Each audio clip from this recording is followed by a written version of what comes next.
Em dic Muriel Casals, vaig néixer el 6 d'abril del 1945, vaig néixer a Avignon, al sud de França. El meu pare, que ja és mort, era un català que s'havia exiliat al 39 i que estava a França perquè havia marxat amb l'exèrcit derrotat. I la meva mare era una ensenyant, de fet, la meva mare viu, molt gran, però viu, i viu. La meva mare és de Saint-Étienne. El pare es deia Lluís Casals i la meva mare es diu Augustin Couturier. Sí, soc la gran i som 3 dones.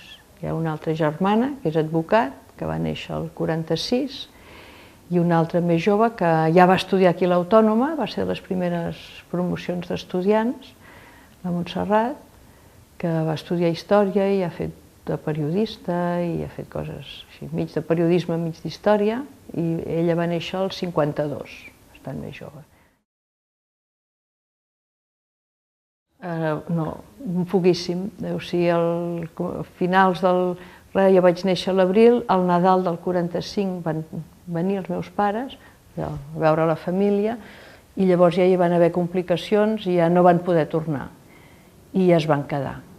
Després ja he anat molt a França perquè tinc mitja família, però he viscut sempre aquí.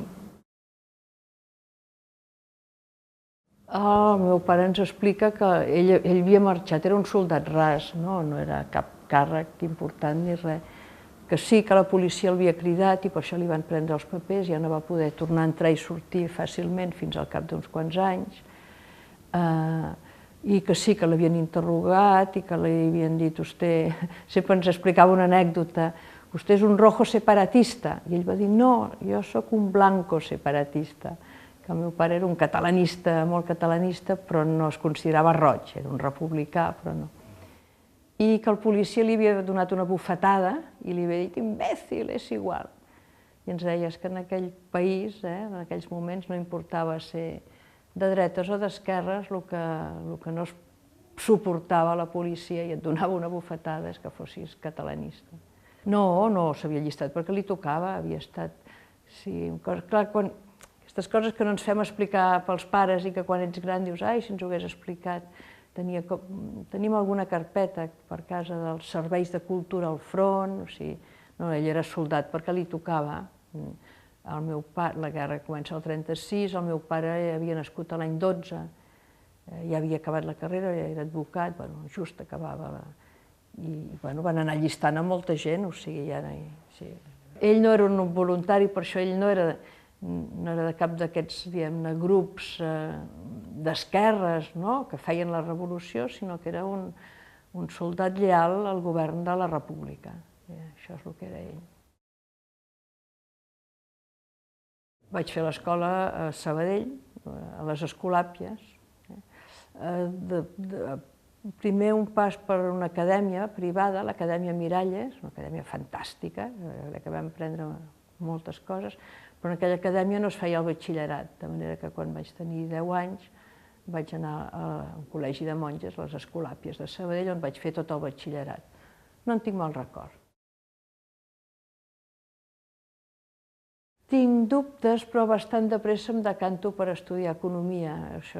Estem parlant del començament dels anys 60, doncs ja em sentia oposició al franquisme, catalanista i d'esquerres, jo sí, jo em vaig més gran, al final de la universitat em vaig apuntar al SUC, però era aquest tipus d'ambient en el que em movia, i estudiar economia en aquell moment semblava que era, ara anava a dir, per canviar el món.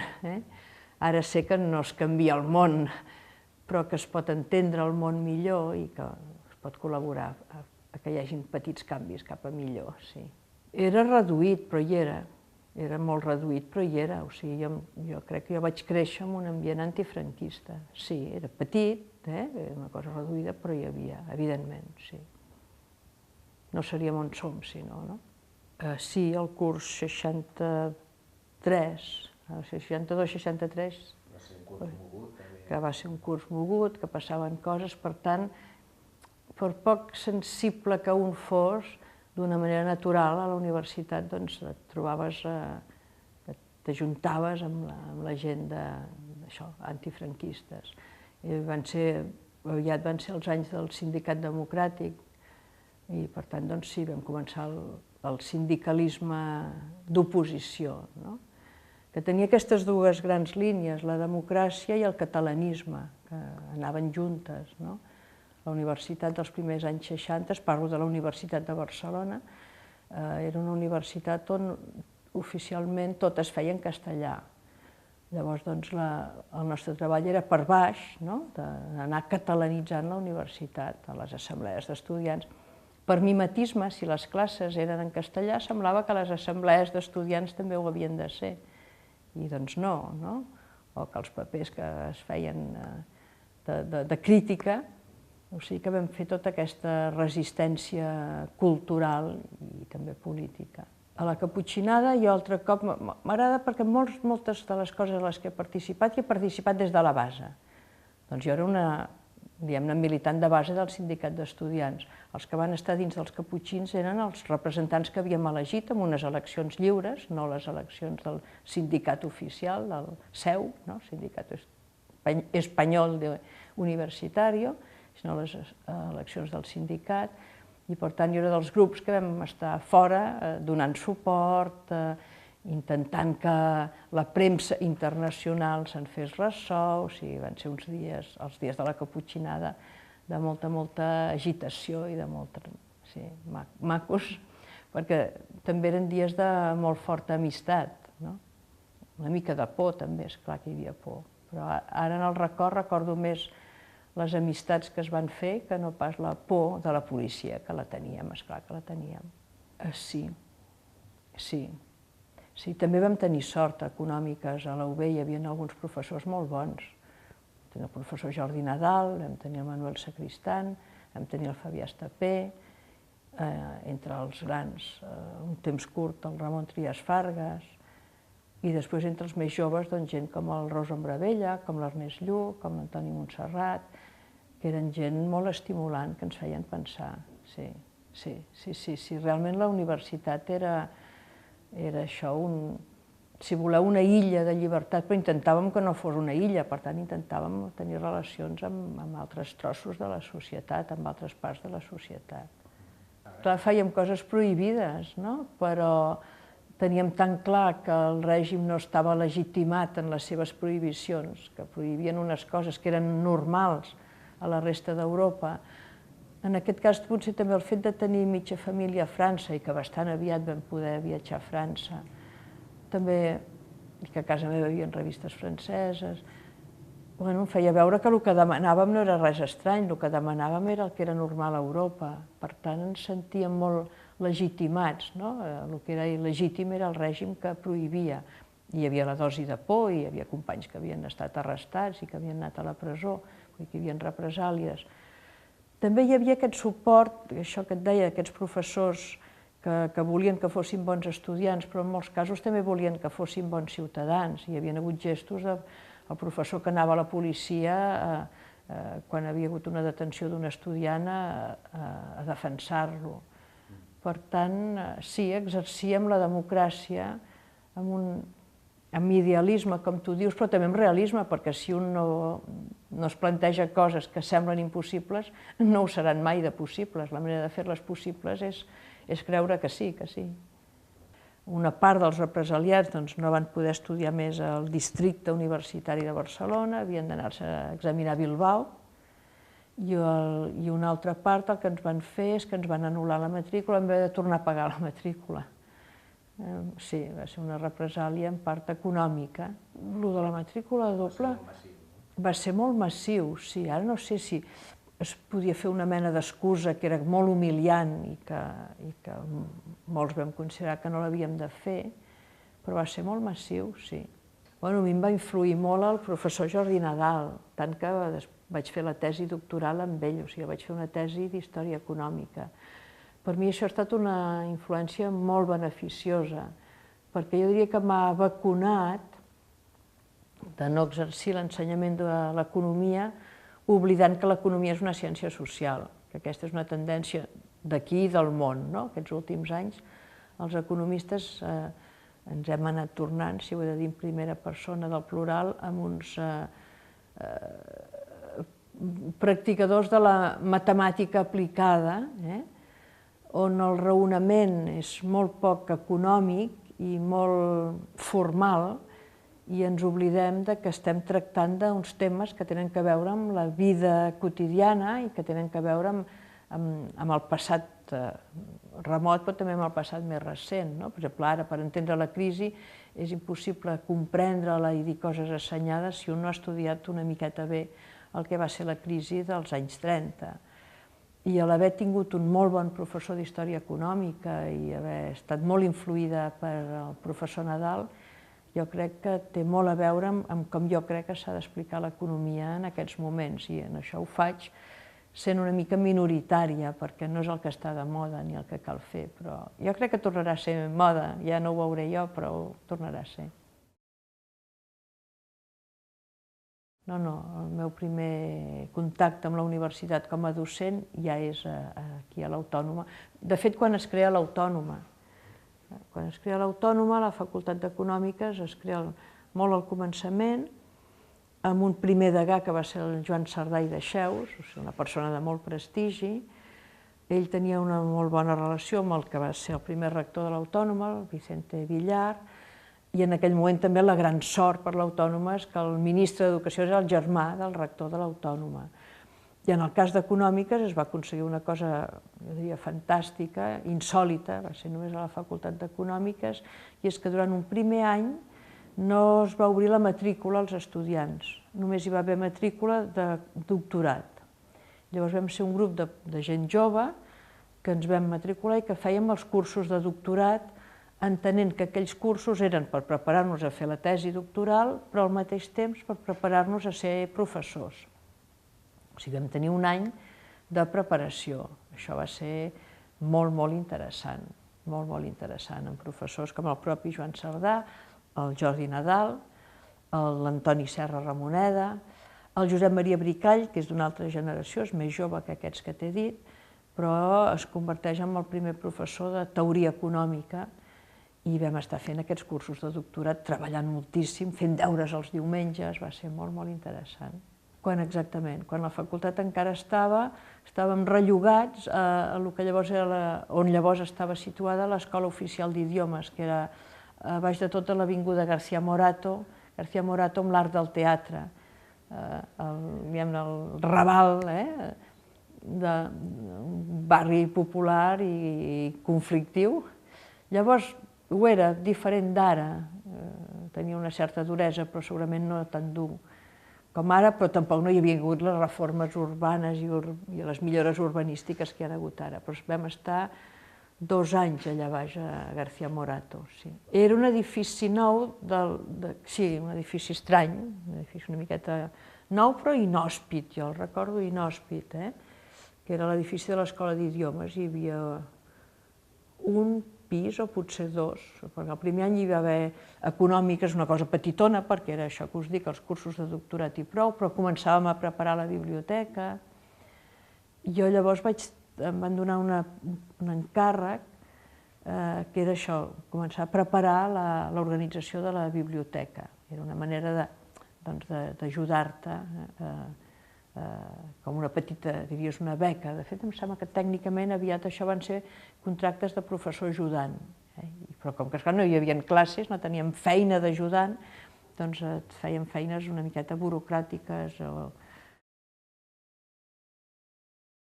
Segur, perquè llavors el segon any ja hi van haver estudiants de primer curs, encara allà, i llavors jo sí vaig ser ajudant del professor Josep Maria Bricall. Fèiem les classes pràctiques del primer curs de teoria econòmica, i va ser molt, molt interessant. Jo vaig aprendre moltíssim. Va començar allà amb un grup petit d'estudiants, per tant practicàvem el que ara diem que hauria de ser Bolonya de veritat, amb un contacte molt estret amb els estudiants. En el cas de la nostra assignatura, el professor Bricall feia la classe, els ajudants hi anàvem a veure com es fa una classe, i també veure el que explicava, i sobre aquella classe preparàvem petits problemes que llavors treballàvem amb grups petits d'estudiants. O sigui que teníem un contacte molt proper amb els estudiants. Potser era una opció personal, que de fet tenia el seu risc, que era anar a una universitat nova, que no se sabia com seria. L'Autònoma va començar molt amb la idea que allò seria una bona universitat, i en aquest sentit amb moltes ganes de treballar, amb molta dedicació. La tradició a la universitat catalana i espanyola de l'època era que el professor donava la classe i se'n anava. Nosaltres estàvem canviant això, no, el professor està allà, està a disposició dels estudiants i està treballant a la biblioteca, aprenent coses per ser millor professor. Per tant, aquesta idea es coneixia i això ens podia fer atractiu a alguns estudiants que ens faig aquesta aposta. D'altra banda, esclar, per un estudiant anar a una universitat que hi ha el primer any i no hi ha estudiants més grans que tu, també té el seu cost, perquè els estudiants apreneu molt dels col·legues vostres, dels estudiants d'altres cursos que us diuen, i això no hi era, per tant no hi havia el coixí. Però la contrapartida és que eren uns estudiants que tenien hores i hores amb els professors grans i amb els professors més joves, que sabíem molt poques coses, però com que teníem tantes ganes d'ensenyar-les i d'aprendre, jo crec que això devia compensar-los de no tenir companys de segon i tercer any que els donessin pistes i instruccions. Era un grup petit d'estudiants i no recordo, jo crec que es devien apuntar perquè van triar l'Autònoma en aquell moment, sí. Una mica, és que quan ho preguntes, i ara pensant-hi i recordant-ho, doncs segurament, tècnicament, el que expliquen els manuals d'economia de la competència deslleial, això ho era, perquè era en un mateix mercat una empresa que té uns privilegis, aquest de tenir uns professors que se'ls posa al marc perquè siguin millors, per dir-ho així. Després de ser un grup petit, l'Autònoma, de fet, d'alguna manera es crea per desmassificar la Universitat de Barcelona. Els professors, s'emporten els professors, alguns és que havien sigut professors expulsats, o sigui que l'Autònoma recull els professors que han sigut castigats, perquè abans parlàvem del moviment estudiantil, hi ha professors que es sumen i que es fan solidaris dels estudiants i que són expedientats i per tant expulsats. Llavors l'Autònoma recull aquests professors expulsats, que de totes eren bons professors, el que passa és que eren antifranquistes, el qual en molts casos jo vull pensar que és doblement bo, per tant això dona aquesta aureola d'universitat progressista, catalanista, d'oposició al règim, però en canvi que el règim la tolera. Per tant sí, és un cert privilegi i és una certa duresa. Jo quan em pregunten això i quan ho recordo, s'assembla al que va passar bastants anys després quan la Generalitat de Catalunya, i en plena democràcia, crea la Universitat Pompeu Fabra.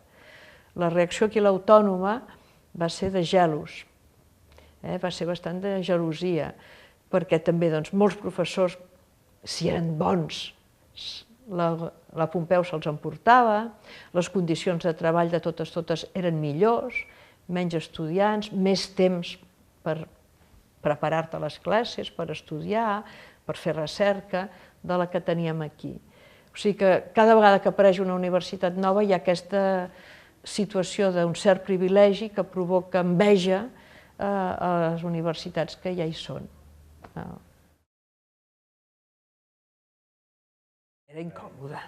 Era incòmode venir fins aquí, sí. El tren parava a Bellaterra, no hi havia l'estació d'aquí. O es venia caminant o s'agafaven uns autobusos que anaven planíssims i que era incòmode venir fins aquí. El campus era fang, les biblioteques eren incipients, els serveis de restauració absolutament rudimentaris o no hi eren. Clar, jo en el meu record, jo era molt jove, em feia una il·lusió enorme treballar a la universitat, ho considerava un privilegi. Per tant, tots aquests inconvenients em semblava que anaven amb la sort que tenia d'haver estat cridada a ser professora a la universitat. Això em semblava una... Encara ara, quan ho penso, quina sort he tingut, ara estic a punt de la jubilació i miro enrere i m'agrada la meva vida professional i penso que és una sort. Per tant, haver tingut unes certes dureses els primers anys. Jo vaig fer la tesi sobre la història de la indústria tèxtil, com us deia, influïda pel Jordi Nadal, però arrel d'això, i com que era militant del SUC, era una persona d'esquerres, vaig tenir durant bastants anys relació molt estreta amb els sindicalistes, amb la gent de comissions obreres del tèxtil. Una de les feines que feia, de col·laborar, fer informes, quan hi havia negociacions ser-hi, i esclar, potser era dur agafar l'autobús per anar de l'estació fins a les aules, però ser una treballadora, penso en les dones, perquè, clar, moltes vegades aquelles dones que jo veia al sindicat eren dones de la meva edat, o a vegades molt més grans, treballaven en una filatura de peu dret o en una empresa de teixit, xac, xac, amb el soroll dels telers. Clar, la meva duresa era res al costat de la dura que és la vida d'una treballadora fabril. Per tant, no ho recordo amb duresa no, però és veritat, objectivament sí, hi havia inconvenients, esclar. També això ens donava aquest to d'idealisme i, si vols, una miqueta d'heroïcitat que en algunes professions com l'ensenyament ja li van bé. Això ens donava aquest plus de vocació, de dedicació, fèiem això perquè ens agradava. Me'n recordo una frase del professor Nadal que deia: si vostè vol venir aquí a fer-se professora, li ha d'agradar explicar economia, però també li ha d'interessar educar els joves. En aquell moment pensava, però si jo mateixa soc jove, encara no acabo d'estar educada. Però era molt veritat, no? O sigui que si vols fer aquesta feina d'educador, doncs una miqueta d'idealisme ja hi ha de ser. I, per tant, això fa que jo ara minimitzi. Clar, en canvi, segurament les universitats dels anys 80 o 90, quan ja estem en una etapa de vaques grasses, hi ha diners, hi ha recursos, hi ha uns edificis fantàstics, hi ha calefacció a l'hivern, hi ha aire condicionat a l'estiu, es perd aquest heroisme. Jo tampoc estic reivindicant condicions desagradables per ser ensenyant, que penso que no, però vull dir que ara en condicions bones tenim l'obligació de fer-ho molt bé, i els estudiants també, perquè esclar, era dur arribar aquí per nosaltres, però pels estudiants també. Els estudiants ho tenen tot molt còmode, per tant tenen l'obligació de ser bons nois i bones noies. Es fa l'opció, es disposa d'uns professors que, com que havien sigut castigats pel franquisme, doncs eren antifranquistes, però, per tant, em sembla que ja m'ha sortit abans la paraula progressista, és veritat, l'autònoma neix amb una etiqueta de progressista i de catalanista, el qual no vol dir que tanqués les portes amb algú que tingués una ideologia de dretes, mentre fos bon professor, doncs jo no et sabria fer una llista, però suposo que segur que hi havia professors que eren de dretes i que eren bons professors. Jo recordo una gran obertura en aquest sentit, que també si sóc idealista diré doncs és el que correspon als progressistes. Els progressistes no tanquen les portes a una persona que no pensa com ells mentre pensi. I en canvi a vegades una actitud reaccionària pot portar a que no vulguis algú que no pensa com tu, encara que sigui bo. El rector Villar Palací no era pas una persona que li posaríem l'etiqueta d'esquerres, ni molt menys. Però en canvi una persona de mentalitat molt oberta i que el que volia és que els professors fossin bons, no que fossin de dretes o d'esquerres o del centre.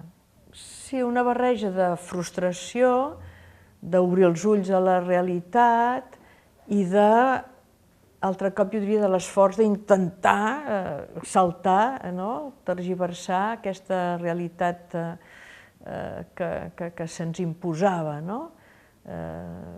acceptar que els estatuts havien de ser aprovats pel Ministeri a Madrid i que posava unes limitacions, però després intentar que el dia a dia això es notés menys, o sigui, que el fet, que el de facto fos més fort que la cotilla legal. I aquí, esclar, la complicitat de les autoritats acadèmiques era molt necessària. El paper que van jugar a l'Autònoma no ho recordo gaire, o sigui, no ho recordo perquè jo no estava en els àmbits on es tractava amb ells, però el record seria una universitat que, entre altres coses, vol arrelar el territori, que no és un ens que depèn de l'administració i prou, sinó que la universitat depèn de la societat on està arrelada, on està emmarcada, amb totes aquestes idees que ara trobem tan normals. Els empresaris de l'entorn tenen molt a dir en com ha de ser la universitat.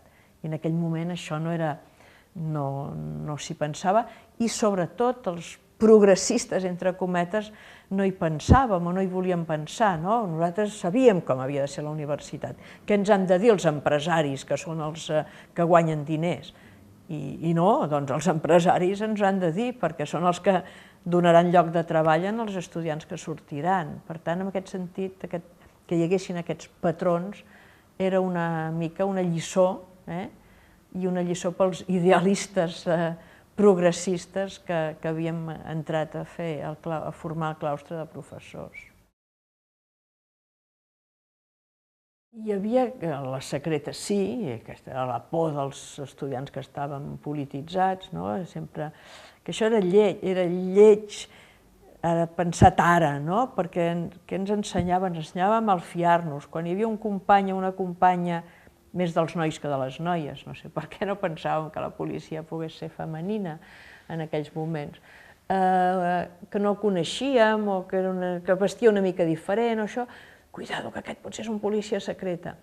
I creava aquesta cosa de malfiar-se en lloc d'obrir-se en els diferents, i probablement algunes vegades ens equivocàvem. L'altra policia, la policia amb uniforme, aquestes coses dels règims feixistes, que tenen unes dosis de paternalisme i de protegir certs espais. En aquells moments la policia no entrava ni a les esglésies ni a les universitats, s'ho va saltar, cap al final del franquisme, van violar aquesta norma, però una norma de privilegi, altre cop.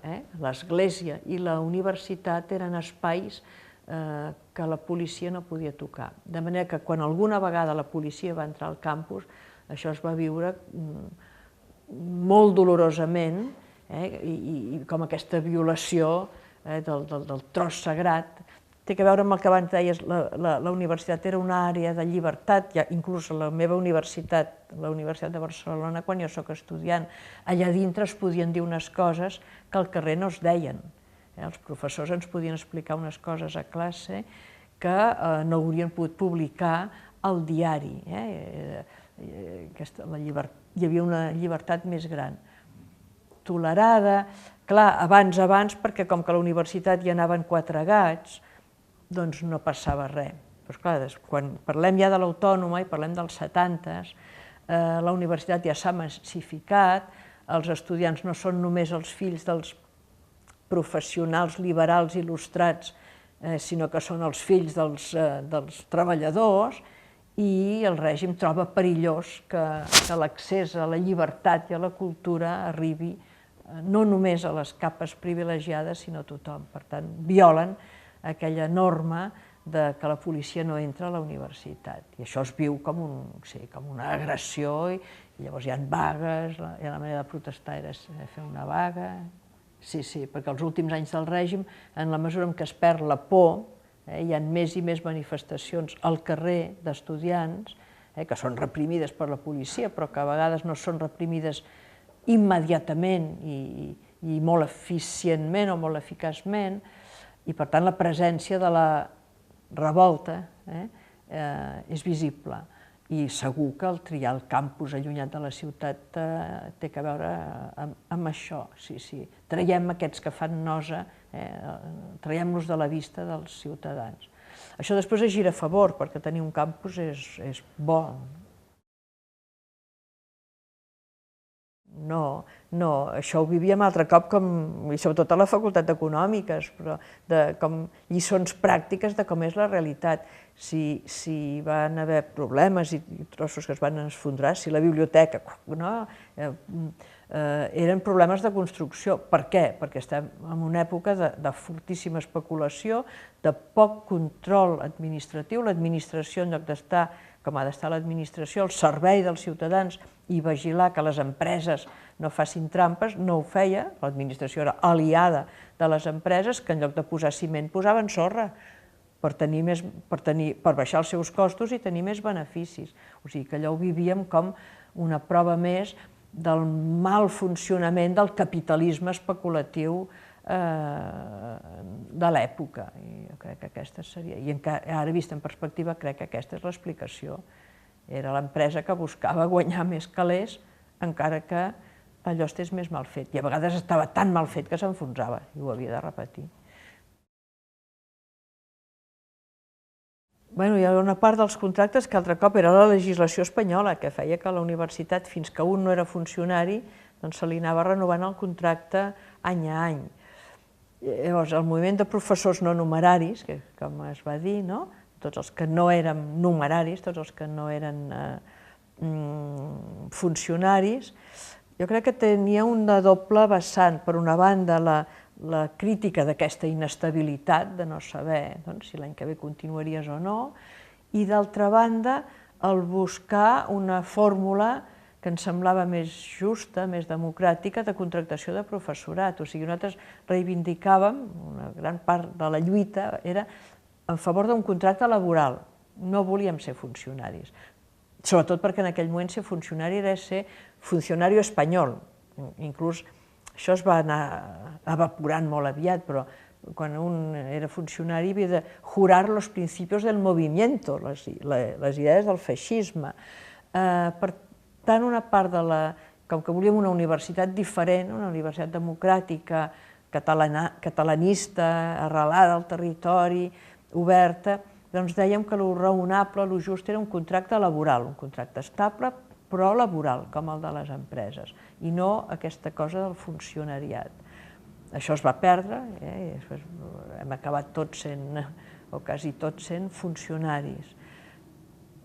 Després també se li dona la volta, perquè al ser funcionari, jo penso que ens en recordem molt poc sovint, però això dels funcionaris, que és un invent francès, té el seu origen en assegurar la llibertat de pensament d'aquestes persones. O sigui que un contracte que et diu que no depens de l'amo que te'l renovi, sinó que el tens assegurat de per vida, que és un privilegi, evidentment és un privilegi, però la contrapartida d'aquest privilegi és que tu ets lliure i no has de tenir por de dir coses desagradables.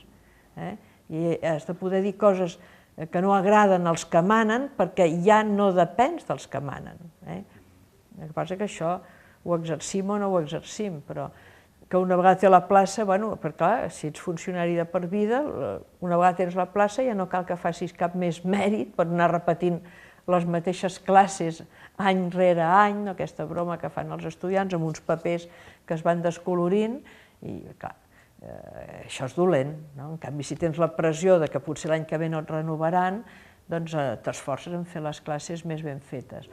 L'ideal seria una cosa intermitja. Jo crec que la situació d'ara, de fet hi ha funcionaris i hi ha contractes, ara hi ha la línia de contractació que és minoritària però que hi és, però jo diria que ara difícilment perquè ja té la plaça guanyada s'hi arrepenja, perquè la pressió social, la pressió de l'entorn és molt forta, o sigui, un professor no pot deixar de fer mèrits en el sentit de deixar de treballar, deixar de renovar el seu coneixement, deixar de publicar, d'escriure, de fer una dosi de recerca, perquè si no se sentirà molt malament en el seu entorn. I en canvi, abans això no passava. N'hi havia bastants que eren simpatitzants del moviment. O sigui que, com que el moviment no era un moviment purament corporatiu de millorar les condicions dels no numeraris, sinó que era un moviment, jo diria, intel·lectual de millorar les condicions de la universitat, en aquest moviment s'hi van sumar també professors numeraris, sí, perquè ells també volien una bona universitat, evidentment. El moviment estudiantil era una relació forta, a vegades tensa, perquè a vegades el que els professors volien, la manera d'expressar la protesta era fer vaga, i una vaga de professors perjudica els estudiants, no hi ha dubte. Per tant, després també, esclar, estem parlant dels últims anys del franquisme o dels anys de la transició, on tot es va polititzar moltíssim, on semblava que aquest país es transformaria i que es podien fer propostes molt radicalment d'esquerres, de transformació social, i aquí el moviment estudiantil anava més enllà que el moviment de professors. Dins del moviment de professors hi havia grups més radicals que altres, o sigui, van ser uns moments de molta tensió, de molta confrontació, molt creatius també, de molt debat. Jo he dit que militava el SUC era un partit, òbviament, molt d'esquerres. En aquells anys, si el recordem, no quedava a l'esquerra, va ser desbordat per molts grups més petits, alguns que després no van ser tan petits, sinó que van agafar més importància, que feien plantejaments més radicals, a vegades raonables, a vegades no tan raonables, a vegades volent anar més endavant, altres vegades, com passa en la política, volent posar en evidència la incapacitat per anar endavant d'un grup polític com era el SUC més assentat ja, un grup que tenia compromisos amb el moviment obrer, per exemple, contràriament al que pugui semblar, o no contràriament al que pugui semblar, el moviment obrer és menys aventurista en la política que els estudiants es poden permetre de voler-ho trencar tot. Els obrers són més... Jo recordo com un moment una mica dur per la gent que érem del SUC, com una mica difícil, en moments de patiment, de sentir-nos interpel·lats, criticats per professors o per estudiants a la nostra esquerra, i que nosaltres que ens consideràvem d'esquerres això ens feia patir una mica. També de pèrdua d'hegemonia. Al SUC una època se'n deia el partit. Quan no hi havia partits legals, doncs el partit que era... I després no, hi havia d'altres. Per tant, ara recordant-ho és una etapa de democràcia dins de l'oposició, de veure que no érem els únics, o en tot cas no érem els tan importants, sinó que... I això ara recordant-ho ho explico molt maco, en aquell moment això feia patir i ens barallàvem molt amb els de fora i amb els de dintre, no? Què hem de fer, què no hem de fer. Clar, als 70 és quan ja estem en quasi democràcia, i després quan estem en democràcia. Als 60, quan estem sota un règim feixista, els que estem a l'oposició no ens podem permetre que se'ns critiqui per fallos, o sigui, això, hem de ser bon estudiant, et poden detenir perquè vas contra Franco, però no pot ser que et mirin malament perquè suspens moltes assignatures. Per tant, hi havia aquesta moral molt, que alguns diran potser una mica conservadora, si tu vols, però jo ara quan ho veig penso que conservar l'essència de que si estic a la universitat el meu primer deure és estudiar i aprovar les assignatures no està malament. I potser més tard això ja no és tan necessari, aquesta sensació de privilegi de jo soc a la universitat i la meva matrícula està subvencionada per una gent que no pot portar els fills a la universitat, per tant ho he d'aprofitar, ja no es pensa tant perquè ja hi ha més fills de gent de capes socials més amples que són a la universitat i no es senten tan agraïts en el sacrifici que fan els que estan, aquestes senyores que et deia que estan a la filatura, i que els seus fills no anaven a la universitat, ara ja hi van. Per tant, aquests nois i noies tenen una moral més tranquil·la, no ho critico, més feliç. Aquesta és una discussió, segurament no és el nostre debat, però és un tema de fons. O sigui, la universitat ha d'educar joves, bastant massivament, que vagin al mercat de treball, Però també volem que la universitat formi les elits, o sigui, un país sense un grup petit, més il·lustrat que la mitjana, més cultivat, que li interessen unes coses que no donen rendiment de seguida. Són opcions, vull dir, si un pot triar fer això o no fer-ho i no tanques la porta a ningú, jo crec que això és necessari i que en el nostre país això falta, i la universitat no ho fa, i és un lloc on s'hauria de fer, no? O sigui, el que vol aprendre grec i llatí, que de totes és una persona culturalment superior, el que prefereix saber les coses molt pràctiques que serveixen directament per guanyar diners. Com ens ho fem? Jo crec que som un país coix si no tenim aquest nucli de persones selectes.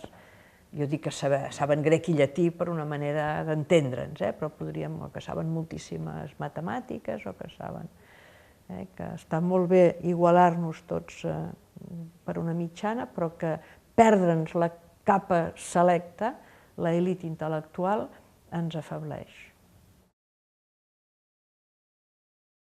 No penso el mateix ara que en aquell moment, ho vaig viure molt intensament, jo era del grup, diries, dirigent del moviment de professors, o sigui, ho recordo com estar contínuament en assemblea, contínuament discutint, amb uns, amb altres, a l'assemblea, a la reunió per preparar l'assemblea, el debat de l'aprovat general polític va ser un debat molt dur, crec que ens vam equivocar, era difícil, crec que ens vam equivocar en fer la vaga tan llarga, no havíem d'estar tants mesos fent vaga, era una mala jugada pels estudiants, però no trobàvem el moment de parar, era molt difícil, anaven passant coses, la pressió exterior, i quan uns, els del sud, deien, ara és el moment, parem, llavors, en aquell moment, recordo, un moment dur, llavors començava a sortir el que va ser l'embrió del Partit Socialista de Catalunya, perquè llavors no hi havia com a tal, hi havia l'MSC, hi havia el FOC, hi havia altres coses. Però van fer una cosa que es deia Convergència Socialista, i recordo un moment que nosaltres, els del sud, dèiem, s'ha d'acabar la vaga, hem de tornar a classe, perquè si no ens van passant els mesos, i en aquell moment els de Convergència Socialista, que començaven a ser populars, van dir no. I en plena assemblea ells van aparèixer com els radicals que defensaven continuar la vaga, i nosaltres ens hi vam sumar, ens vam veure incapaços, o no vam tenir la força moral, política, o com vulguis dir-ne, de dir no, s'ha de tallar la vaga.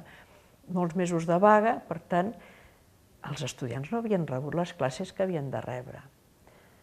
I llavors apareix aquesta idea, més o menys boja, que suposo que surt del moviment estudiantil, doncs ens heu d'aprovar tots. I es va fer això, que jo crec que és un disbarat, però que era la sortida lògica, el disbarat previ de fer una vaga tan llarga. Per tant, ara ho veig com una experiència dolorosa i que jo penso que en el sector dels serveis, i molt concretament en el sector dels serveis educatius, una vaga de professionals s'ha de pensar molt, molt, molt, molt abans de fer-la. Clar, perquè érem conscients, l'activitat intel·lectual no pot. I aquí sí que hi van haver alguns professors que van estar molt clarament en contra i que ells anaven a classe i feien classe, més o menys, perquè es va crear un clima que els estudiants no venien. Hi havia molt pocs estudiants. Llavors, per recuperar la presència dels estudiants al campus, es va fer això de fer seminaris, fer classes paral·leles, fer... que, esclar, per algunes matèries, ciències socials, doncs dius, bé, doncs potser sí, llegim, no sé, ara m'imagino, llegim el Capital, no? S'ha de conèixer Marx, i cosa que qualsevol economista formaria una bona part de la seva formació. És una mica farragós, però es podria fer, o coses més lleugeres. Però, esclar, els estudis de química has d'anar al laboratori i fer unes coses al laboratori. És difícil fer classes paral·leles jugant amb... I a més, encara en aquella època no hi havia la moda de l'ecologia i tot això que hauria pogut. Per tant, sí que vam fer, però era molt precari i era molt insuficient, o sigui, no podíem dir que amb allò estàvem donant bona formació als estudiants. Sí, esclar, perquè amb aquestes assemblees, que això és el bo, el costat bo d'aquestes nostres assemblees continuades i debats, que la cosa puntual era continuem la vaga o no continuem la vaga, o la fem o no la fem, o solidaritat amb una universitat espanyola que ha estat represaliada, o com ens relacionem, però també hi havia molta part que era què volem construir, o sigui, estàvem imaginant una nova universitat.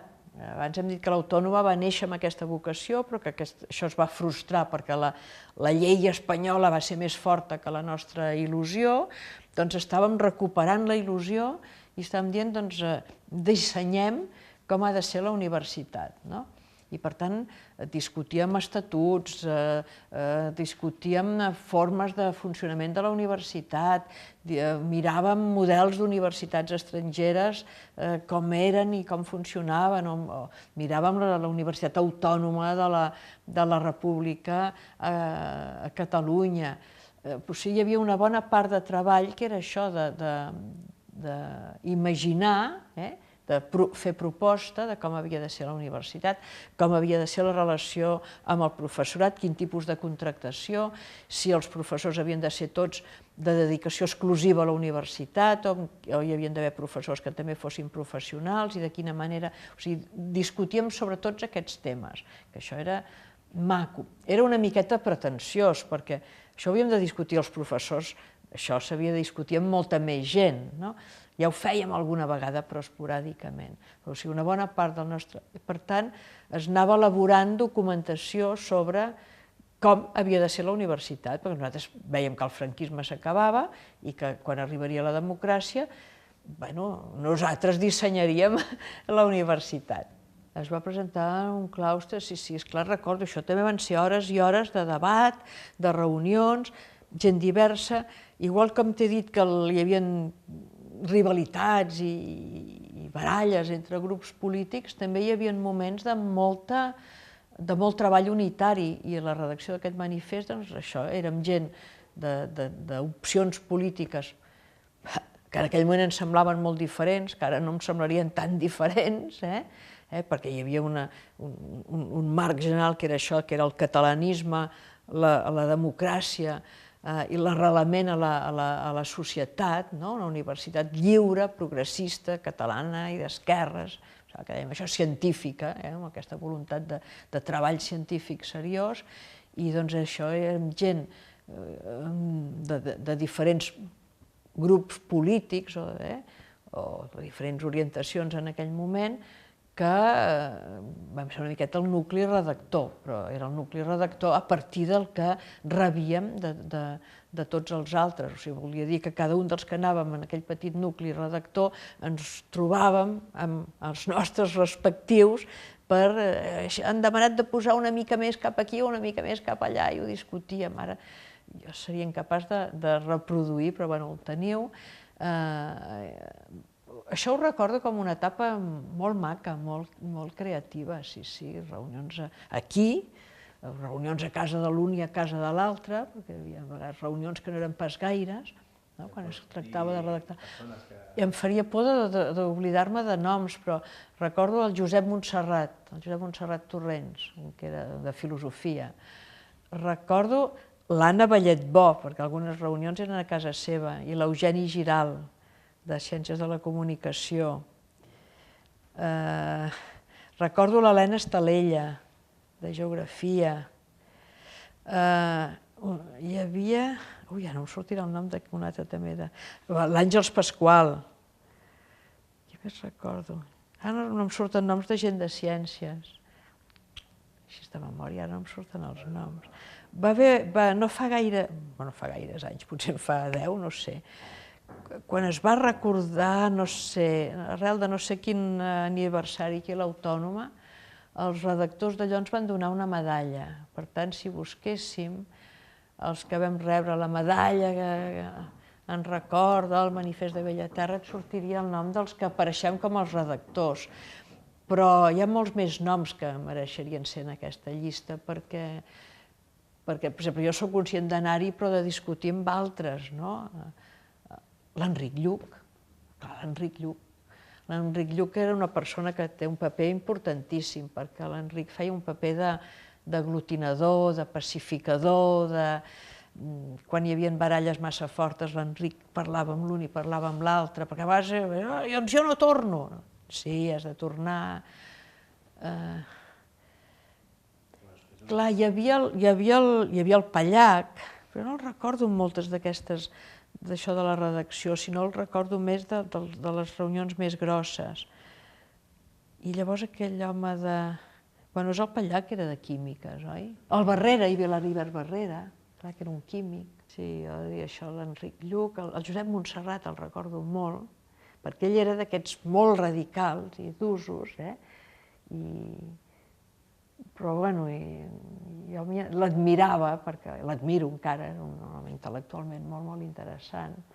El Pere Lluís Font estava al voltant d'això, però jo no el recordo en les reunions aquestes de redactar el paper, però és clar, recordo molt de parlar amb el Pere Lluís Font.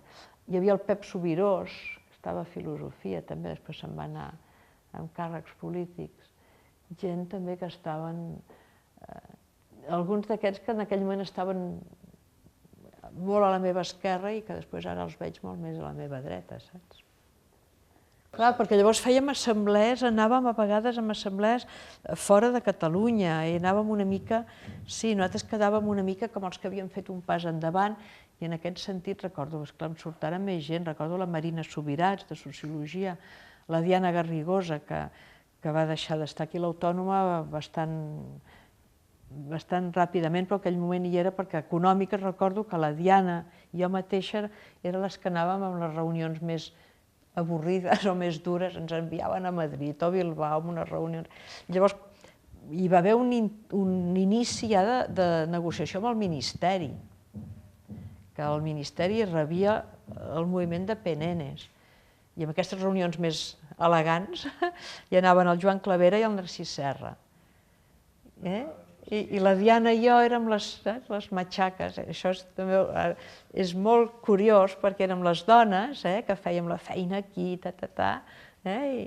doncs això hi anaven el Joan Clavera i el Narcís Serra, però els hi havíem preparat la feina, havíem anat a veure aquell de Madrid que no estava d'acord i el de Valladolid i la de València i no sé què.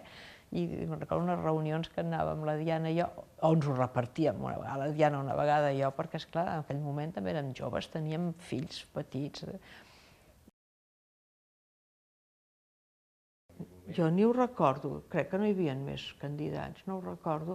Va ser clau, sí, d'alguna manera el doctor Laporte representa unir aquesta esperança de transformació amb el que ja es veia possible, recuperant la il·lusió inicial de l'Autònoma, vencent i navegant dins de l'aigua encara de la legislació espanyola, que encara és una legislació predemocràtica.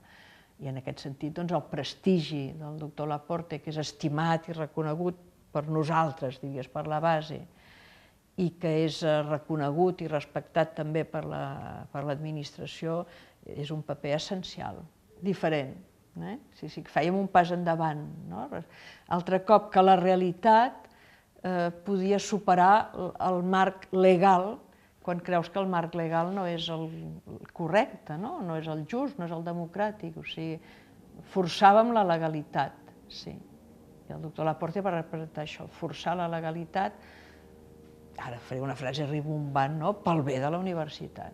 Sí, jo, esclar, ho explico des d'ara, que tinc segurament, anava a dir, potser una postura més indulgent, però jo en aquell moment mai vaig ser dura o durament crítica amb el doctor Laporte. Certament no va fer tot el que somiàvem. Tu has dit abans dues paraules que crec que totes dues serveixen. Va ser fidel, jo crec que sí, va ser fidel al manifest de Bellaterra i va ser pragmàtic. I per tant, segurament per ser pragmàtic vol dir transigir en algunes coses, però ara no et sabria ni dir què. Transigir amb el dir-nos, escolteu, prepareu oposicions, heu de passar per les oposicions. Amb això sí, va ser una... Sí, però va ser el rector i vam ser nosaltres. Aquí va haver algú, com l'Enric Lluch, que va dir no, jo no aniré mai, no em presentaré mai en unes oposicions, i no ho va fer. I potser algun altre cas, però van ser molt poquets. I el rectorat de Laporta i després els rectorats van respectar això, de manera que aquests professors que no van ser funcionaris, que no van voler anar a unes oposicions, no van ser discriminats. Llavors aquí tothom va transigir una mica, perquè els que sí que vam passar pel tubo de les oposicions vam transigir, però també vam fer possible que es respectés l'idealisme dels que no hi van passar. Si en lloc de només ser l'Enric Lluch i potser 2 o 3 més, que ara no et sabria dir, haguessin sigut 30, doncs era un conflicte. Per tant, jo penso que les coses van anar bé, no sent absolutament purs. Sí, veus, això és una aventura política que em ve de la meva militància al SUC. Quan es crea Clar, i és uns anys, són 4 anys, és una legislatura i una mica més, perquè es crea la Corporació Catalana de... Llavors es deia Corporació Catalana de Ràdio i Televisió, el que ara es diu Corporació Catalana de Mitjans Audiovisuals. Es va crear el 83, i llavors es nomena un Consell d'Administració, perquè formalment això és una empresa, com és ara, que ara també no es diu Consell d'Administració, ara té un altre, no sé com es diu. Aquest Consell és nomenat pel Parlament de Catalunya. Clar, els propietaris de l'empresa és el Parlament, perquè els propietaris són els ciutadans de Catalunya. Llavors, qui representa els interessos dels propietaris? Un Consell nomenat pel Parlament de Catalunya havia de ser nomenat per majoria de 2/3. Aquí també la llei deia entre persones de reconegut prestigi. Com s'aconsegueixen majoria de 2/3 al Parlament de Catalunya? No buscant 12 noms de reconegut prestigi, ciutadans honestos i que diguessin coses assenyades sobre la ràdio i la televisió, sinó negociant una llista entre els diferents partits polítics presents al Parlament de Catalunya, com desgraciadament continua fent-se ara. El Consell de Direcció, em sembla que es diu així ara, continua sent això, un pacte entre partits polítics. De manera que en aquell moment el SUC, que tenia els primers anys 80 bastant pes al Parlament de Catalunya, primer li van tocar 2 membres al Consell d'Administració, i vam entrar 2 persones. El Francesc Vallverdú, que és un sociolingüista, com que la corporació naixia, la ràdio i la televisió públiques catalanes naixien amb la vocació de normalitzar l'ús de la llengua, per tant era molt important un lingüista al Consell, i jo mateixa, perquè era un economista belluguet, suposo, doncs algú que està allà i que entén una miqueta dels pressupostos i de que podia seguir tot això. Per mi allò va ser molt interessant, també, molt. Llavors vaig estar uns anys, aquests anys que vaig estar al Consell, menys dedicació aquí. Vaig tenir una rebaixa de dedicació i de sou a la universitat, i llavors allà al Consell allò era pagat, per tant no podies tenir 2 pagaments oficials.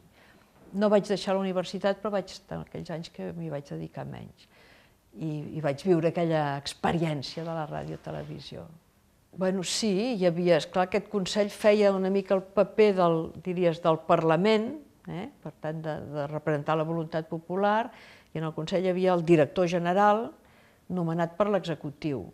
Per tant, hi havia govern i Parlament.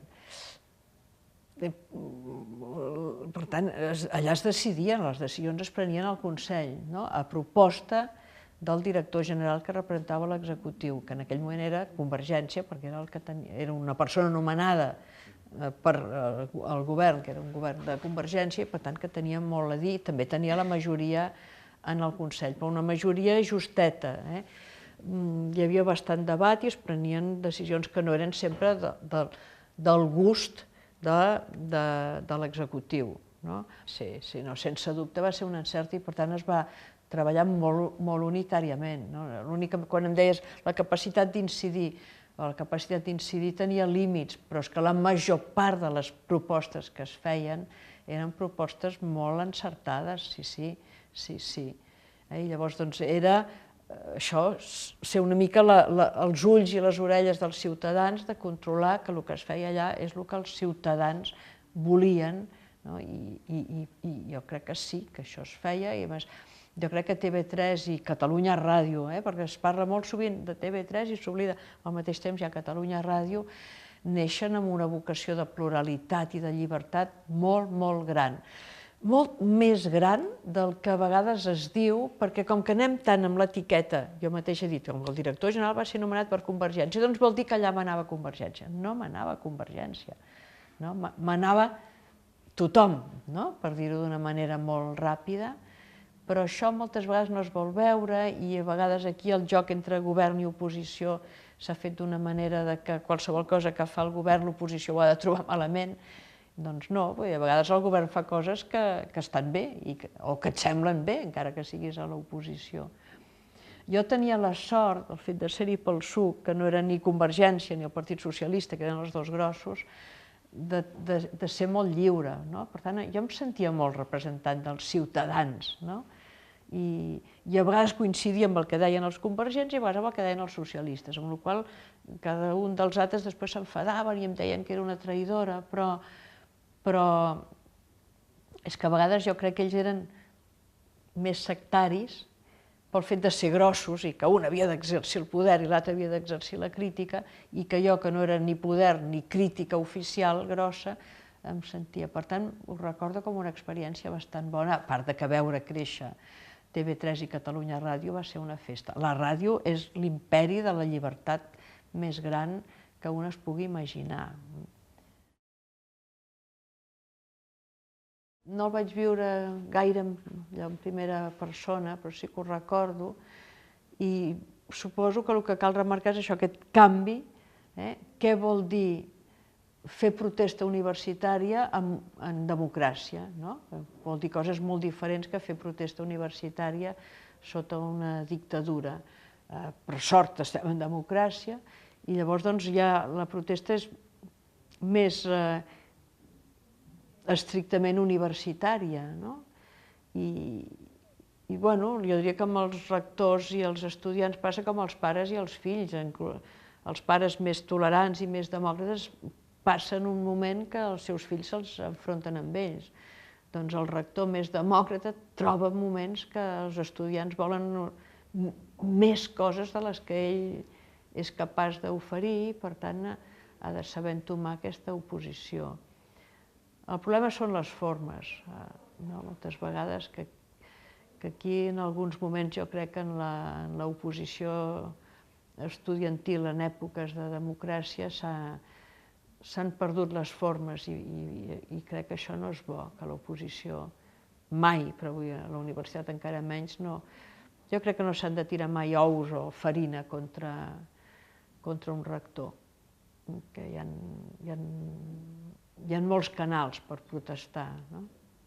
Sí, però aquí no vull parlar com una persona que s'ha fet gran i que critica els estudiants, però jo crec que és fer trampa si els estudiants de l'Autònoma diuen som molt radicals perquè vivim en un entorn, perquè la nostra universitat està a Cerdanyola. Jo crec que això no és veritat. Jo crec que els estudiants a vegades han pres formes radicals, tot i que molts segurament són fills de gent de Cerdanyola o d'aquest entorn que tu dius roig, perquè s'ho poden permetre, i em sembla molt bé que s'ho puguin permetre, que tenen menys por, i potser això és més exagerat en els estudiants francesos que en els estudiants catalans. A mi a vegades em fa angúnia aquesta radicalitat de joves estudiants que no deixen de ser joves privilegiats, demanant unes coses que els seus col·legues obrers no estan demanant. Té un aspecte que em diràs, cal que això hi sigui, perquè potser els obrers no s'ho poden permetre i cal que algú demani i es tiri, però altres vegades és una miqueta estètic, és una miqueta formal, aquest radicalisme i no és de veritat i no és sincer. Ja veus que en aquests moments soc més partidari de les reformes que de les revoltes molt radicals. Jo crec que hi ha una part, si pensem en els últims anys, hi ha aquest tema, que és l'aplicació del Pla Bolonya. Jo crec que ho hem fet malament des del costat docent, que en part culpa nostra i en part no culpa nostra, o en part directament culpa nostra com a professors i en part indirectament culpa nostra com a membres actius de la universitat que no hem tingut la força de dir, escolteu, a veure, Bolonya què diu? Bolonya és una proposta europea i és que aquí què ha passat? Hem sigut febles i en lloc d'agafar la proposta europea hem agafat la proposta europea passada per Madrid, és a dir, desnaturalitzada, feta malbé per Madrid, i la Generalitat no ha tingut la força i el conjunt dels rectors no han tingut la força, el conjunt dels professors no els hem acompanyat a tenir la força i escolteu, si fem Bolonya, però no fem aquesta degeneració de Bolonya, que és el que ens arriba del Ministeri de Madrid. Llavors els estudiants es posen en contra, una part dels estudiants es posen en contra, una part dels professors tenim mala consciència per com ho estem fent i a vegades quan tens mala consciència en lloc de doncs escoltem, discutim, ens parapetem, doncs serà així i no pot ser més que ser així. I es van crear aquests enfrontaments d'usos, algunes facultats violents, algunes facultats com econòmiques, com si no passés res, que també és estrany, perquè jo vaig a dinar o vaig al bar a lletres i pujava dos d'això d'escales i trobava allà unes coses i baixava a la meva facultat i allà com si no passés res. Tampoc era normal que uns veïns no s'assabentin del que estan fent els veïns del pis de sobre. Ara, el que feien els veïns del pis de sobre tampoc era ben bé el que calia fer, però nosaltres ho hem portat malament, jo crec que ho hem portat malament perquè no hem tingut... L'arrel del problema és que no hem tingut la força de dir la Generalitat de Catalunya fa Bolonya com és Bolonya. Uns graus de 3 anys, que són bàsicament de cultura general, de formació molt bàsica, que fa que el que té el primer diploma pot anar al mercat de treball perquè entén un llibre d'instruccions, perquè sap com relacionar-se, perquè sap adaptar-se a les coses de comptabilitat que li hagin d'ensenyar. A la facultat n'haurà pres un mínim, penso en econòmiques, però valdria per totes les... Després, el que té ganes d'estudiar una mica més, fa els 2 anys de màster, i té aquells 5 anys d'estudis universitaris, que era la tradició, que sembla que és el procés de maduració de la formació intel·lectual d'un jove i que és la proposta Bolonya. Llavors aquí no ens hem quedat amb això dels 4, no sabem ben bé aquest últim any com el fem, els hi atiborrem unes assignatures en els 3 primers anys perquè després si volen marxar d'Erasmus. Ara és més complicat els intercanvis Erasmus amb Europa que fa 4 anys. Hem fet un pastitxo, no sé quina és la paraula, que compliquem la vida als intercanvis, que els fem, que els atapeïm. O sigui, que hi ha moltes raons per protestar i no les hem sabut entomar bé, de manera que la protesta no es transforma en una millora. Sí, hi ha pres formes en algun moment dures, no les té o no les... No, ja sé que no les té. Jo, de fet, com a ciutadana, estic demanant a la Generalitat que agafi una mica més de competències de les que té. Però és que penso que si se les agafa, les tindrà. Si s'havia parlat a l'època que va ser conseller l'exrector Solà, que algunes, i aquí a l'Autònoma ens hi havíem apuntat, fem en pla experimental el dels 3 anys, donem un títol als 3 anys, no serà reconegut pel Ministeri. Però el donem als estudiants que no s'ho acabin de creure, faran el 4è any i ja tindran el títol oficial del Ministeri.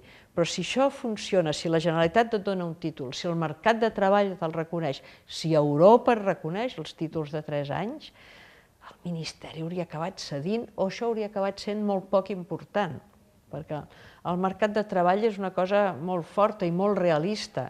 Si aquell noi o aquella noia amb aquests 3 anys, aquell diploma de la Generalitat fa la feina bé, ja em dirà si li falta el paper del Ministeri, si és gaire greu. Potser jo ara soc una mica, ho dic lleugerament, però ho crec, i he pensat, no ho dic lleugerament, hi he pensat. O sigui, crec que la Generalitat podia prendre's unes atribucions que efectivament, com tu dius, no té, però que les hauria pogut exercir i que el poder polític, com sabem, a base d'exercir-lo, es converteix en legal, es converteix en real aquell poder.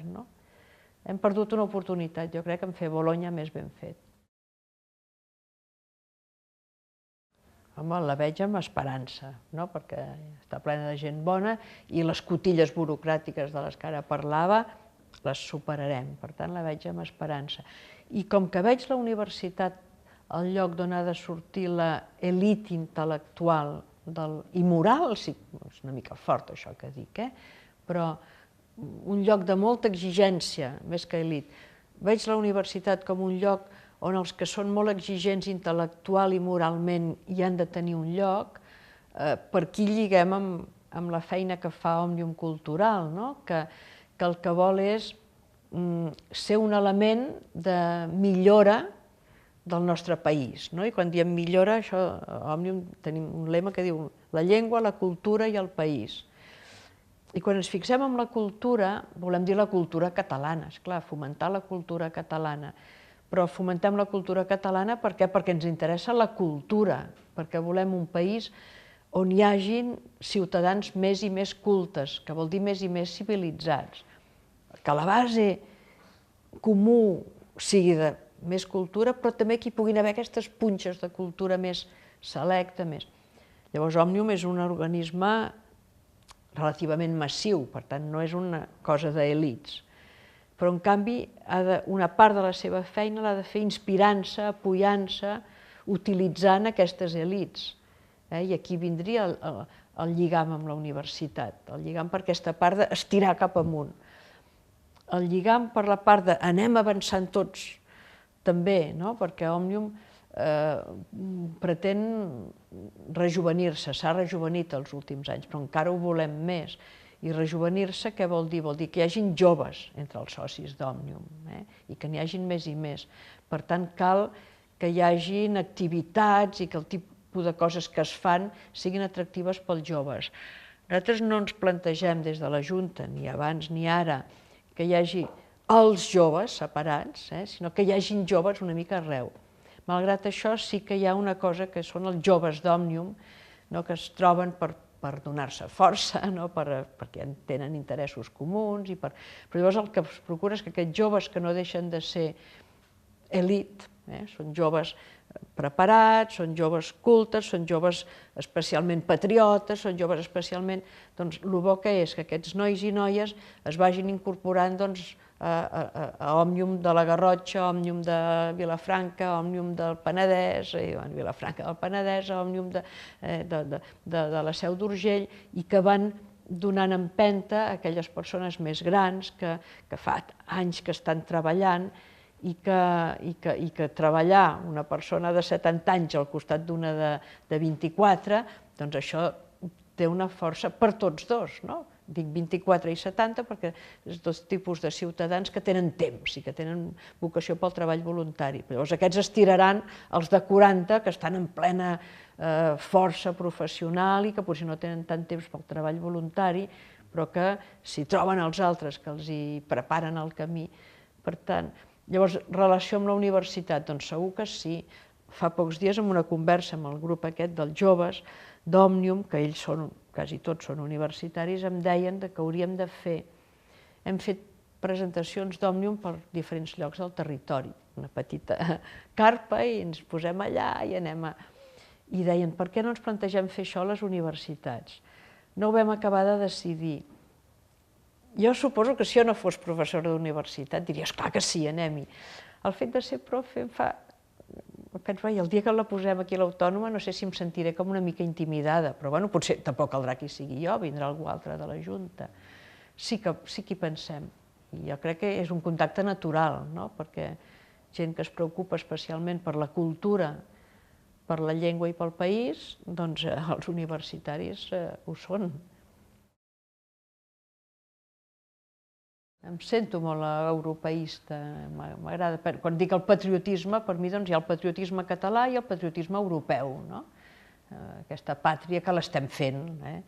Estem fent la pàtria catalana, que tenim feina, i la pàtria europea, feinada també tenim per anar-la fent. I a l'Ateneu va ser un moviment una mica també de renovació, que cal renovar l'Ateneu de Barcelona, que és una institució aquesta sí més elitista, si tu vols. Hi ha una biblioteca fantàstica, que val la pena d'anar, i va ser també un goig estar un temps a la Junta, una experiència. Soc una persona que m'apunto a moltes aventures. Clar, gent que ha viscut sempre en democràcia, que aquestes pors i aquestes coses que arrosseguem, ells no les... Bueno, vosaltres no les arrossegueu. Això és molt estimulant i molt bo, no? I és bo per nosaltres, no? Perquè hi ha una altra manera de llegir la realitat, que és la vostra. Bueno, s'ha diluït, però ja és el que vol. S'ha diluït amb tota aquesta gent, però és bo, no? Que aquest ideal d'una bona universitat, la universitat catalana, lliure, democràtica, científica, s'hagi diluït amb 40.000 persones en lloc d'estar concentrat en 200, és bo, no? Era l'objectiu, era l'objectiu. Ara, com no frustrar entre aquests 40.000 els que volen anar més amunt, no? Jo crec que aquest és un dels problemes que ara tenim, ja n'he parlat fa un moment. Però jo crec que això ara estigui més difós a tothom i que la democràcia es doni per sentat i no cal dir gràcies cada dia, doncs això és bo. Del que sí que cal dir gràcies cada dia és d'estar a la universitat amb una fortíssima subvenció pública, no? O sigui, que els estudiants siguin conscients que ells no han pagat, no estan pagant els seus estudis, amb la matrícula es paga, no arriba al 17 o al 18% del que costa un any, la despesa d'un any d'estudis, i doncs en aquest sentit hem d'estar agraïts, estudiants i professors, que cobrem un sou públic, a la societat que ens paga, i per tant poca broma amb el que fem aquí, i hem d'estar al servei de la societat, el qual no vol dir doblegar-nos els mandats del capital especulatiu, no? Però sí els mandats del teixit econòmic de la nostra societat. No, els valors es poden mantenir sense saber, no? És com allò de parlar en prosa sense saber que parles en prosa. No cal que home, si ho saps és millor, com més coses saps sempre és millor, però com que no tothom ho pot saber tot, jo penso que si la majoria dels nostres estudiants que no tenen idea del que era el manifest de Bellaterra viuen en una universitat lliure, científica, exigent intel·lectualment, i ells es donen aquesta exigència, ja està guanyat, ja és això, encara que no sàpiguen que això té a veure amb el manifest de Bellaterra. Molts no sabem que la democràcia, que el senyor Aristòtil va dir no sé què, i l'Abraham Lincoln va dir el govern del poble, pel poble i amb el poble. Ara jo dic aquestes cites, però si me'n fessis demanar gaire més no seria capaç. I en canvi visc en democràcia. Vull dir que si que a vegades practiquem, com un practica la vida saludable, sense saber que la nicotina quan es posa en no sé quina cèl·lula del pulmó, jo no ho sé, però no fumo. Gràcies que hi ha uns senyors que ho saben, que m'han fet saber que és millor no fumar, ara dic això. És un exemple molt tonto, però que no cal saber el per què fas les coses per fer-les bé a vegades. No, fa un moment no sé si m'he explicat prou clarament, crec que no estem aplicant bé el procés de Bologna, i amb això soc crítica i crec que no ho fem bé. Jo veig coses que estem fent a la meva facultat, fixa't si soc crítica, jo estic fent aquest any una assignatura que és la introducció a l'economia, això no sé si és correcte dir-ho. Crec que no faig l'assignatura com convé pel bé dels estudiants. Hem decidit que ha de ser així i jo no tinc la força d'oposar-me i faig unes classes, és la primera vegada que em passa molts anys, perquè a mi m'agrada fer classe, i jo crec que el primer any de la Facultat d'Econòmiques el que jo hauria de fer és que aquests nois i noies, uns quants conceptes que molts els hi sonen, perquè els conceptes econòmics són bàsics i sonen, els tinguin molt clars i que els sàpiguen lligar amb el que després faran analíticament i amb el que ja fan i continuaran fent quan observen la realitat. Doncs no ho estic fent així, perquè hem de fer un programa que ens ve donat no sé ben bé per on, i estem fent uns petits exercicis que moltes vegades, en lloc de que els ajudi a veure els conceptes, els fa perdre amb la coseta formal. O sigui que, i amb això soc molt crítica, ho he dit el deganat, i segur que això d'aquí uns anys es corregirà, perquè no pot ser que fem. Per tant, jo veig que fem coses que no estan ben fetes, i jo mateixa participo de coses que no estan ben fetes, i això limita el meu optimisme, sí.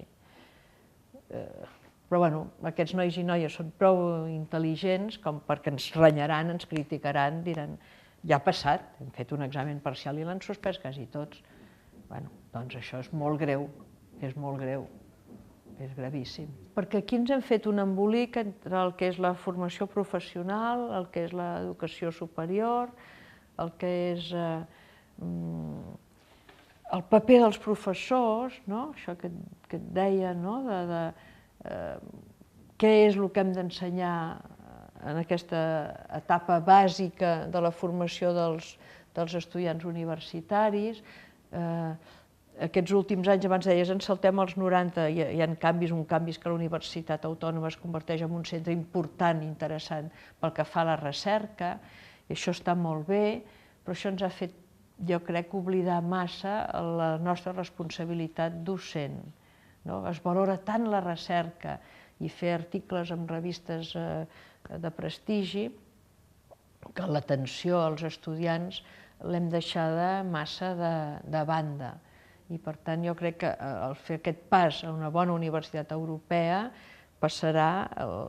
consisteix en més atenció a la formació dels estudiants, sabent que és una formació que tu no vas a lluir-te explicant aquelles últimes coses que saps, sinó que el que tu vas és a posar uns ciments molt sòlids perquè aquests nois i aquestes noies, després ells aprendran coses que potser jo ni sé, i ells les aprendran perquè tenen un bon ciment. I en canvi, si m'empenyo en exhibir no sé quines cosetes que els economistes més savis fan, els hi faig perdre un temps que no és perdut del tot, perquè és com si fessin gimnàstica, però que no estan posant aquest ciment. No, perquè aniran i tornaran, i uns marxaran d'aquí, aniran allà, i uns altres d'allà vindran aquí, perquè aquest no deixa de ser un tros d'Europa atractiu per venir-hi a treballar. Hi ha bastants estrangers que els hi fa il·lusió venir a treballar a Catalunya, perquè el clima és bo, el menjar és bo, aquí pots treballar, no sé qui deia, és que aquí pots viure treballant com si estessis de vacances. Jo no ho vist com una cosa terrible que una part dels nostres joves bons se'n vagin. Home, si passa molt, esclar, abans deia, hem subvencionat l'educació i van i se'n van a rendir en un altre país. La meva filla està treballant a Anglaterra, o sigui, no puc veure-ho massa malament. És una tendència.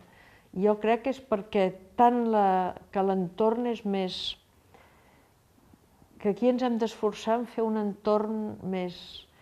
no sé com dir-ho, més just. De la mateixa manera que reivindico això de les elits, que crec que n'hi han d'haver, això és una frase, m'ho va dir la meva filla, diu, és que aquí a Londres jo estic al mig, i treballo amb gent molt més bona que jo, d'aquí aprenc, i n'hi ha uns altres, ella ja és gran, va néixer al 72, vull dir que...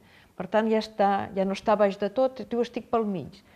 Jo a Barcelona tinc la impressió que o estàs a dalt de tot o estàs a baix de tot. Dius, clar, jo no vull estar a dalt, no puc estar-hi, no em toca, i si em poso a dalt massa aviat no aprendré. I si quedar-me sempre a baix de tot tampoc, no? Vull estar per aquí al mig.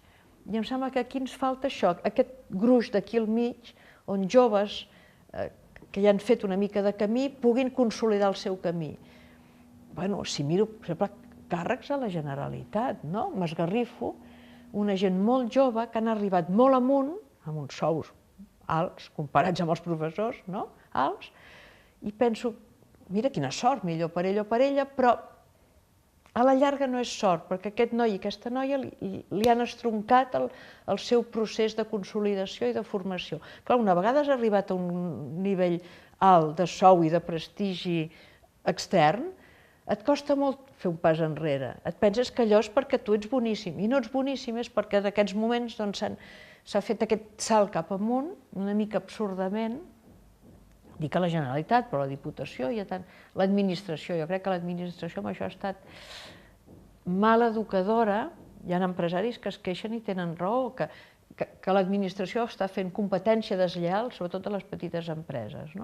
Diu, no podem llogar un jove advocat, un jove economista, un jove llicenciat en humanitats, que per cert a Europa està ple de llicenciats en humanitats en càrrecs de responsabilitat en les empreses, perquè el noi o la noia que sap molta literatura és un molt bon dirigent d'empresa, no cal ser comptable, amb tot el respecte pels comptables. I aquí això no ho sabem fer, no tenim respecte per la formació humanística, i llavors, i això, o si no, llavors el posem a dirigir l'editorial. No, sí que ha d'estar consolidant-se, llavors ja està dalt de tot, li donen un salari alt, amb probabilitats que després el facin fora, i aquest noi o aquesta noia és un problema, és un frustrat perquè no ha fet el camí adequat. Clar, això dit aquí, bla, bla, bla, sentada, és molt fàcil. Després, què? Com ho fem a la pràctica? Del país malversem recursos humans, sí que els tenim i que no els estem fent servir prou bé, sí. Sí, no sé com es corregeix això. Mira, em valoraria bastant bé, no sé si em posaria un aprovat alt o un notable baix, sí, notable, un 7. Jo crec que sí que, o sigui, jo no he donat prestigi a l'Autònoma perquè no he fet recerca, o sigui, no soc una sàvia, no he publicat i però penso que he sigut bastant bona docent, que he tingut bona...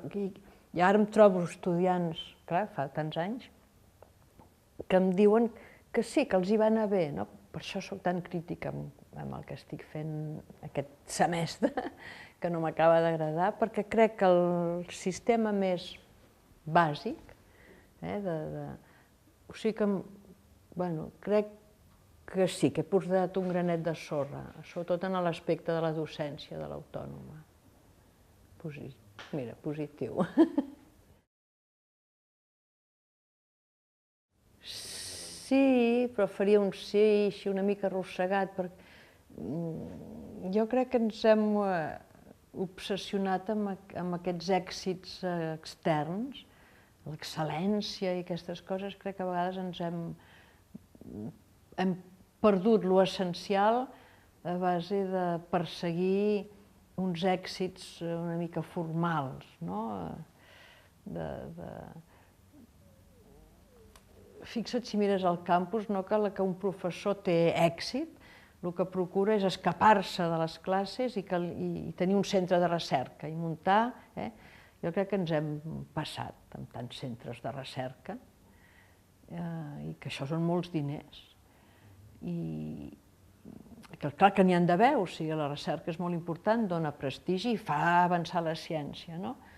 Però que hem deslligat, que hi ha hagut un divorci, i en aquest sentit trencaríem l'ideal de la democràcia, perquè la recerca moltes vegades és oblidar-te d'ensenyar a tots aquells que volen aprendre i progressar tu, i tenir èxit en aquella línia i que et fitxi un boníssim laboratori estranger, o que et doni una beca a no sé qui.